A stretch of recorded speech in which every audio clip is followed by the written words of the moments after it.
noite. Num dia de folga, de feriado, a gente vai falar sobre trabalho. Quando ninguém trabalha, né? Trabalho.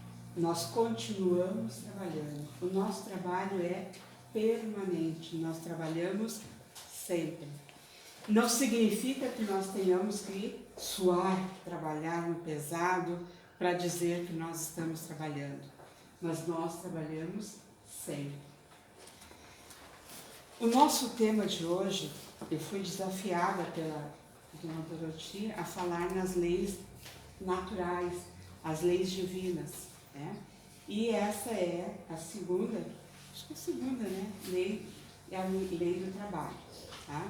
Então, como a casa fez aniversário neste mês, dia 8, nós prestamos, a Dona Doroti na semana passada falou muito interessantemente sobre o papel da casa, porque ela é uma trabalhadora desde a fundação desta casa. As primeiras pedrinhas colocadas aqui, ela foi testemunha e ela continua até hoje. Infelizmente, os companheiros dela, daquela turma, abandonaram o barco, né? Porque cumpriram a missão aqui na Terra.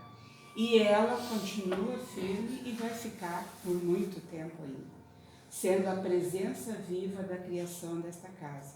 Então vocês podem ver que eu aproveitei e coloquei em diversos aqui, também mencionando com a pretensão, não, sem pretensão, apenas para citar, né, como a Dona Doroti colocou, a homenagem para casa, o Daniel hoje fez a homenagem da casa, minha modesta contribuição vai ser essa. Tá? Então, baseado no Livro dos Espíritos, onde nós temos na terceira parte as leis naturais, né?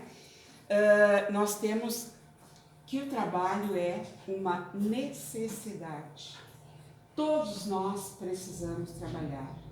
Como eu falei antes, não necessariamente naquele trabalho pesado, no trabalho árduo, né? A cada um de nós foi dada a oportunidade de desenvolver este trabalho, dentro daquelas condições, daquelas aptidões e habilidades que nós possuímos.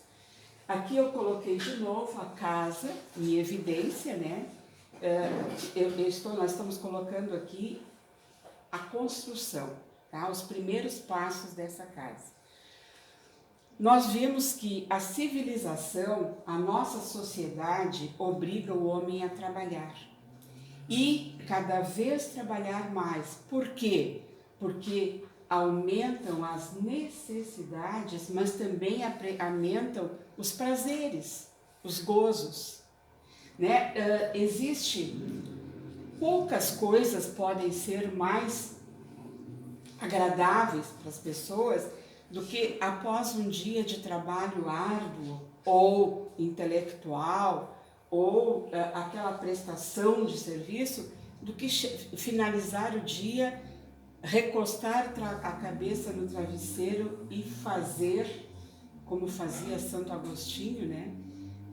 Rememorar tudo aquilo que foi colocado durante o dia e perceber que, apesar de todos os empecilhos, a gente conseguiu vencer essa tarefa desse dia.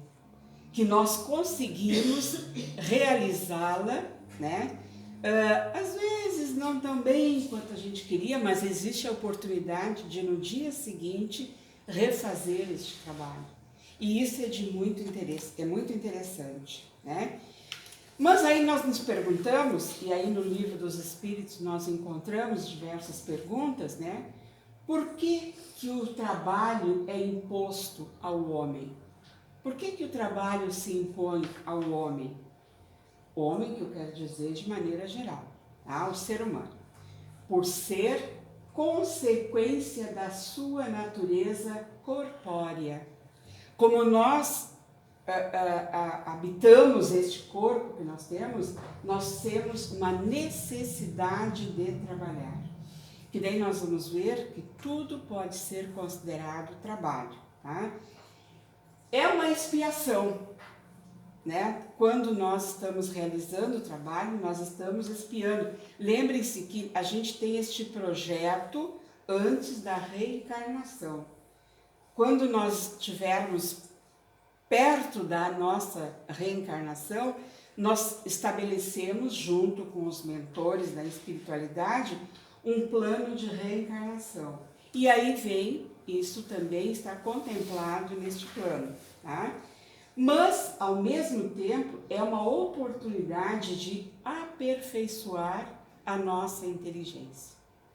Então, nós habitamos um corpo, mas nós precisamos também desenvolver a nossa parte intelectual, a nossa inteligência.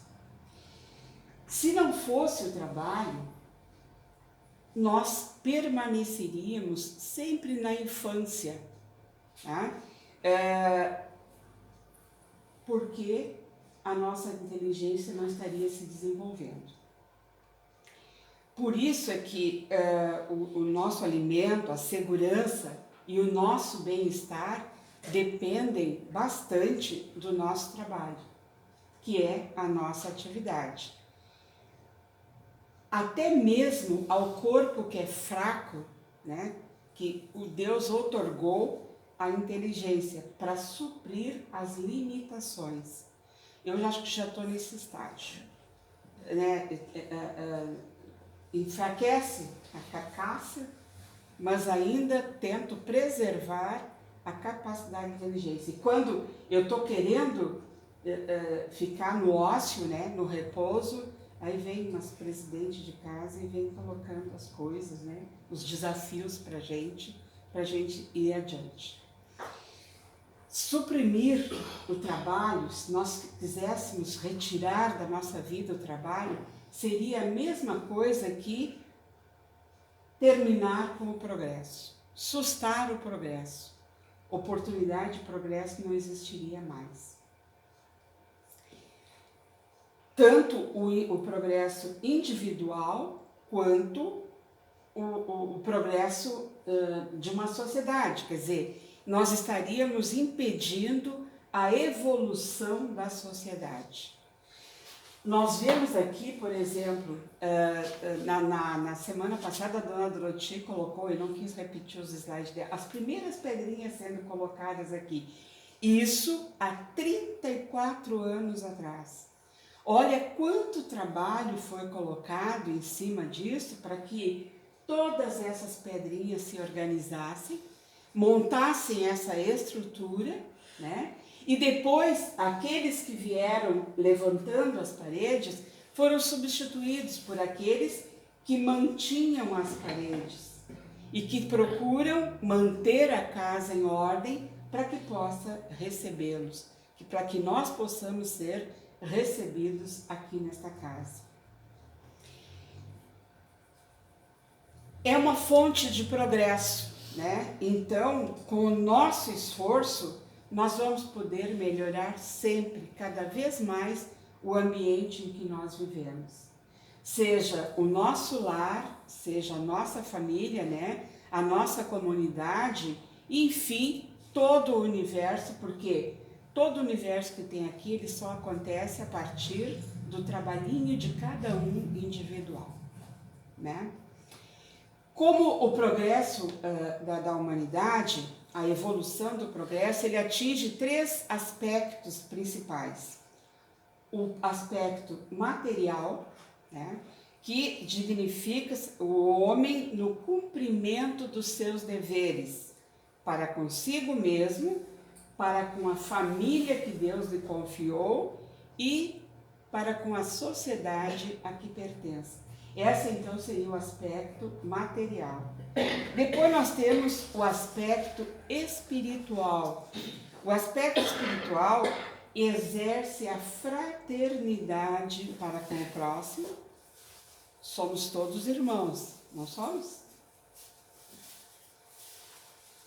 E aperfeiçoa o conhecimento que transcende a nossa alma, que vai além da nossa alma.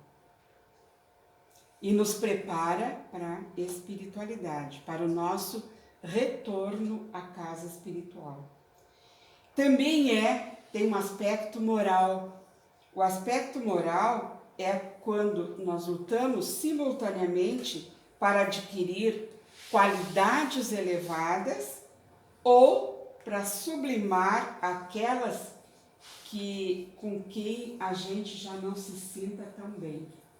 Porque nós temos que evoluir, mas como nós vivemos num mundo ainda de regeneração, nós também temos percalços, né, e muitas, né, que hoje, por exemplo, eu estava relativamente tranquila, aí até que eu meio que discuti com um vizinho meu lá, porque as coisas não saíram bem como eu achava que tinha que ser feito, e nós acabamos discutindo não. Ele foi muito educado porque ele não me respondeu. Então, assim, a gente tem que fazer a nossa parte da melhor maneira possível, né? E tentando sempre nos elevar, porque o nosso objetivo é a nossa caminhada rumo à nossa evolução. É aquela escadaria que nós temos que subir, não levantando as pernas, mas levantando o nosso intelectual, a nossa parte espiritual. Toda ocupação é útil. Se nós levantamos de manhã e nós levantamos as nossas cobertas, depois nós tentamos colocá-la, já é um trabalho. Eu vou sentar-me à mesa para tomar um café, eu estou realizando um trabalho, porque eu estou mantendo a minha parte corpórea também, né? E aí se pergunta aqui na determinada parte se o trabalho é expiação. É uma expiação, porque como toda e qualquer lei natural, essa lei do trabalho nos cobra os desvios, aquelas coisas que nós saímos daquele trilho, né? Às vezes a gente nem propõe uma meta, mas nós sabemos que nós temos uma meta. E muitas vezes nós desviamos dessas metas, né? O trabalho não vai fugir à regra por ser trabalho. Por isso que para alguns é expiação, mas também é uma oportunidade de elevação. Como eu falei antes, quando a gente se realiza num trabalho que nós executamos e aquilo nos faz nos encher de alegrias, não vou dizer de orgulho, porque às vezes orgulho é uma palavra com duplo sentido, né? Nos enche de alegria por sabermos que nós conseguimos chegar à produção.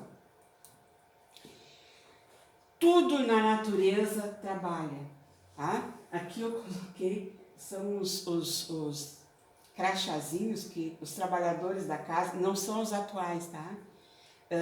Nós estamos entre eles, mas ali já tem gente que está noutra, que está em outra casa, que está em outro espaço, que foi para a espiritualidade, mas assim, simbolicamente representando o nosso trabalho aqui na Casa Espírita. Então, tudo na natureza trabalha. Os vegetais trabalham, né? Quem é que não se sente satisfeito de comer uma bela fruta, de sentar-se à sombra de uma grande árvore, né? Quem é que estabelece os aspectos dos vegetais para nos auxiliar a realizar o nosso trabalho? Tudo isso é trabalho. Os insetos, mas a gente, meu Deus do céu, tem. Os insetos têm o seu papel. Eles têm o seu papel para a manutenção do ambiente em que vivem, em que nós vivemos. Agora não quer dizer que eu tenha que tirar os mosquitos para meu amiguinho, a baratinha, coitadinha. Não, não é isso. Mas a gente pode evitar, né, que eles se aglomerem próximos a nós. Eles têm o espaço deles, tá? Os animais, de uma forma geral, olha quantos animais nós usamos como tração, como deslocamento, como transporte, né? Eles também cumprem o seu papel. A humanidade inteira trabalha, tá? Os homens trabalham. e todos contribuem para a evolução terrena. Tem uns que se aceleram mais, né? Às vezes a gente se depara com um trabalho tão acelerado que eu estou na fase já de me assustar. Sabe? Quando a coisa vai muito... Agora, nós moramos numa cidade litorânea, numa cidade turística, a nossa fonte de riqueza é o trabalho na construção civil, né? E eu imaginava que da sacada do meu apartamento eu nunca iria ver um arranha-céu, um espigão, né? Não que nós tenhamos, mas isso me choca, às vezes eu olhar e ver que ali tá surge, fico impressionada. Mas é trabalho. Na realidade, é uma fonte de renda para a população de uma forma em geral. Se nós desejássemos reduzir o homem a nada, tá? Aniquilar o homem na face da terra, seria somente dar ao trabalho um caráter de inutilidade. Fazer com que o homem se tornasse inútil ao trabalhar. Isso é uma frase de Dostoiévski, né? Mas é que eu acho que é muito pertinente. Tá? E aqui antes o Diniz falava das nossas colaborações, das colaborações gerais, né? Eu coloquei aqui para exemplificar uma campanha de alimentos que nós fazemos permanentemente na casa, que é quando nós colaboramos para a formação destas cestas, que são colocadas juntamente com a palavra do Evangelho, são colocadas para as famílias que vêm aqui uma vez por mês, né? Uma vez por mês para arrecadar os alimentos. Bom, depois da Primeira Guerra Mundial, alguns intelectuais, políticos, influentes, foi criado o Tratado de Versalhes. E neste tratado, eles quiseram dar uma nova concepção a respeito do trabalho. Tá? Naquele tempo, era tudo que poderia haver de mais avançado como conquista do social, como a conquista do homem entre as pessoas entendidas. Né? Só que, muito antes do Tratado de Versalhes, a doutrina espírita já apontava a dignidade do trabalho e também as necessidades de repouso. Porque não pensem que é só trabalhar, nós vamos ganhar a glória divina, né?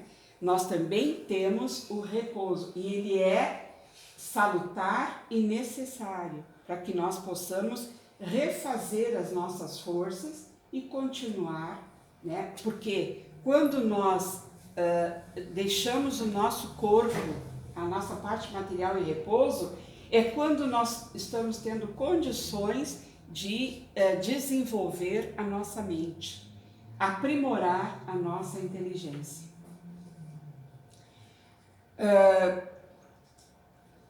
Todos esses preceitos colocados pela Espiritismo, eles já estavam nas leis morais, né, da moderna legislação trabalhista. Nada contradizia tudo isso.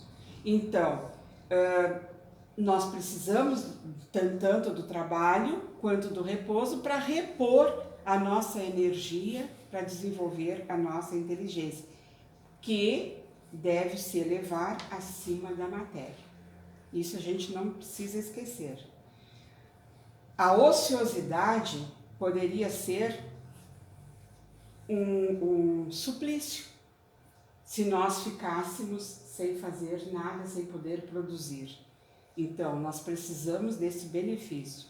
E ainda é um dever social e espiritual. Sendo uma lei do trabalho, né, lei da natureza, ninguém pode ficar fora, ninguém pode se furtar deste trabalho. Então aqui, quando o trabalho é bem executado, ele fortalece o significado de dignidade pessoal.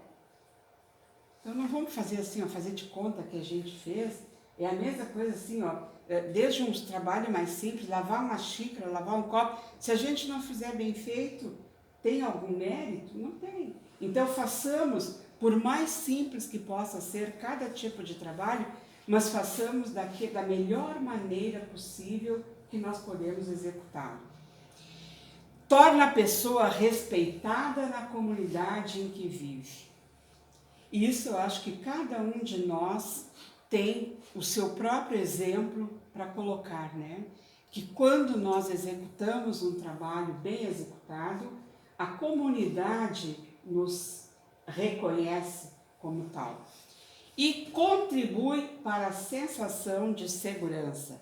Isso quem diz é Rodolfo Caligares, no livro As Leis Morais.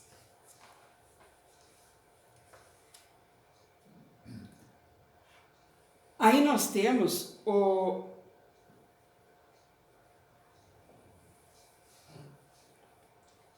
trabalho como refúgio contra as aflições que dominam o mundo, porque nós sabemos que a ociosidade nos leva a diversos... A gente começa inculcando a mente ocupada, como é que é? Mente desocupada é a oficina do... né? Daquele lá. Então a gente tem que manter-se ocupado. É uma esponja bendita sobre as mágoas do mundo. Se nós não temos uma ocupação, o que nós vamos fazer? Nós vamos acabar absorvendo tudo aquilo que nós vemos no espaço, na natureza. É um instrutor de aperfeiçoamento, né, que a gente já colocou.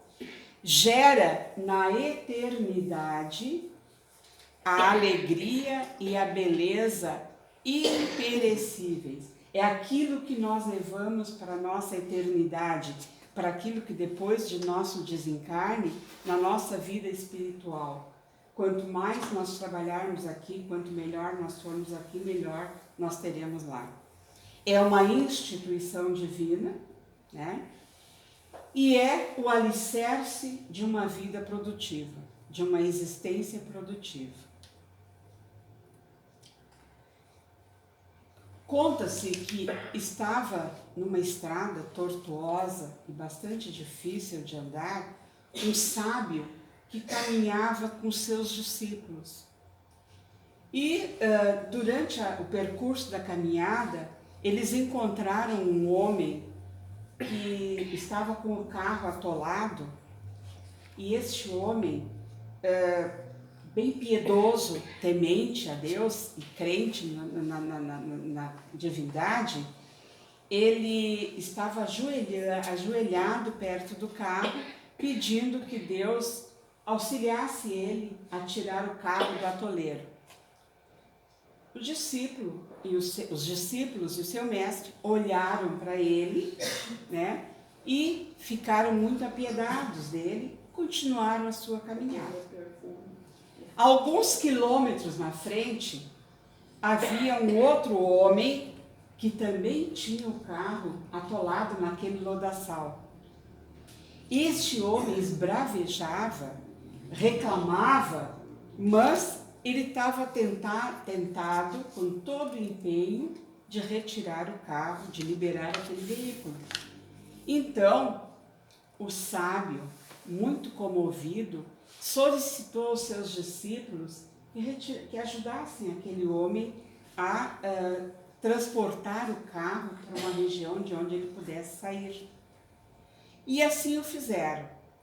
Após os agradecimentos, o homem do carro pegou seu carro e seguiu adiante. Estava todo feliz. E os aprendizes ficaram surpresos e indagaram do mestre por que o primeiro homem orava, era piedoso e estava solicitando e nós não o ajudamos. Este aqui, que era rebelde e que praguejava o tempo todo, recebeu o nosso apoio. Por quê? Por que a diferença de um e outro? E sem se perturbar, o professor respondeu: aquele que orava aguardava que Deus viesse fazer a tarefa que a ele competia. O outro, desesperado pela ignorância, empenhava-se e aí ele merecia o auxílio. Então, gente, eu gosto muito de historinhas assim, né? Na realidade, não basta que nós estejamos ajoelhadinhos ali, rezando e pedindo as coisas acontecerem. Nós podemos, sim, nos agitar e ir em busca, mas desde que nós saibamos como o fazer a esta parte. E aí nós estaremos também auxiliando. É aquele ditado que diz, auxilia que serás auxiliado. O trabalho, então, é uma das maiores bênçãos que nós temos de Deus no campo das horas. Em suas dádivas de realização para o bem, o triste se reconforta, o ignorante aprende, o doente se refaz e o criminoso se regenera. Então, nós temos aqui mais algumas coisas no livro dos Espíritos, né, que a gente possa ler um pouquinho mais para aprofundar alguma coisa a mais. Boa noite, obrigado por me ouvirem.